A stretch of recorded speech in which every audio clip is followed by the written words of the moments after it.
My guest this morning here on Jersey Magazine is the president and CEO of One Warm Coat, Beth Amodio. Good morning and welcome back to Jersey Magazine.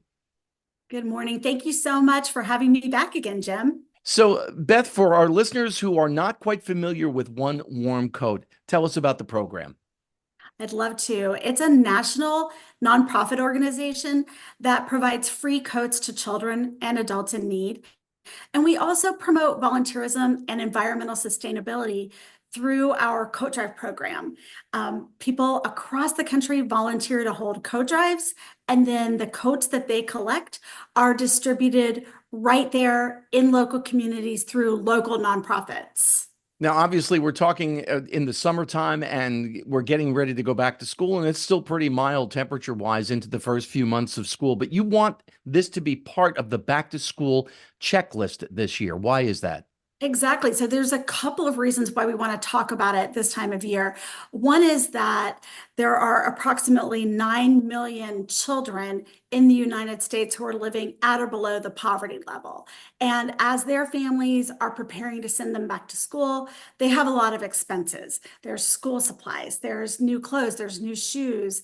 And even though right now it's still warm, one of the items they'll need for this school year is a warm coat. We're asking people, as you are getting your own families ready for the fall, to clean out closets and see if you have gently worn outerwear that you can set aside to donate. And the other way that we want people to engage is to think about holding a coat drive in their communities.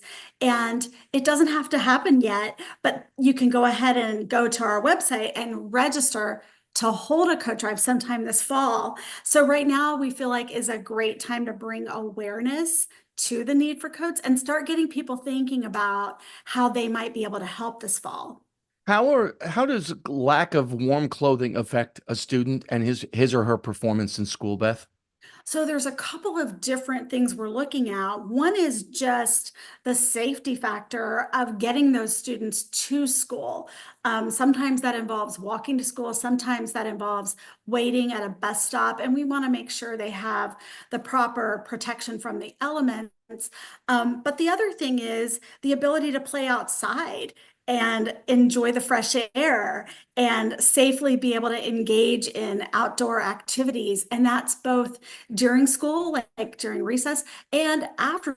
I know as a parent of two boys, I'm constantly trying to find ways to get them away from the screen and outdoors to do something active and use their imaginations and use their bodies. And it's really hard for parents to do that if they can't send that child outside with everything that child needs to stay safe and warm while they're playing.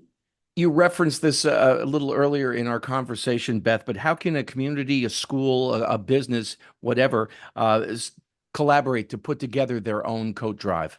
Yes. So if someone goes to our website, which is onewarmcoat.org, and it's one is spelled out, O-N-E, there's a button that says hold a coat drive, and anyone can register to hold a coat drive. And one of the cool things that you can do is to put your coat drive on our national map. So let's say that you own a small business, like a nail salon, and you want to host a coat drive, you can actually sign up. Your location will appear on our national coat drive map. And then when someone searches, where can I donate coats near me? The map is searchable by zip code.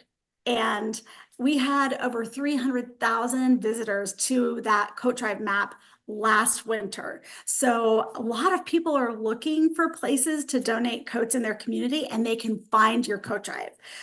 You can also hold a coat drive at your faith-based organization or school or your place of business with your employees. And we have another map that is a map of all of the nonprofits that we partner with across the country. There are more than 1,500 local nonprofits on that map. When you finish your coat drive, you can take the coats to a local nonprofit who can make sure they get to the people that need them right there in your neighborhood. Before I let you go, you and I were talking before we came on the air about the pronunciation of your last name. My last name, being Irish, has a G in it, and actually, the Irish spelling of my name, if you saw it, Beth, it's crazy. I think it's Munecchain, I think is the Irish spelling, but the G tends to throw people. They do not know how to pronounce it. Is it silent? Is it there? I get Moynihan more often than not. But you have Yeah. a funny story to tell. You and your husband went to Italy. Tell our listeners about that. Yeah, so my husband, we've been married for about 5 years, and he pronounces his last name Amodio. And we went to Italy a few weeks ago, his first time in Italy, even though his last name and his family is very Italian. And the Italians were laughing at us, and they said, "You've been pronouncing your name wrong all along. It's Amodio." So my husband says he's too old to change, but you actually, Jim, you were pronouncing it correctly. I was pronouncing it incorrectly. Beth, for our listeners who want to learn more about One Warm Coat, where can they go? They can go to our website. It is onewarmcoat.org. You can also follow us on social media. We have a lot happening on Instagram in particular, and it's just at One Warm Coat. Beth Amodio, the president and CEO of One Warm Coat. Thank you again for your time. I enjoy speaking with you. Thank you so much, Jim. It's great to see you.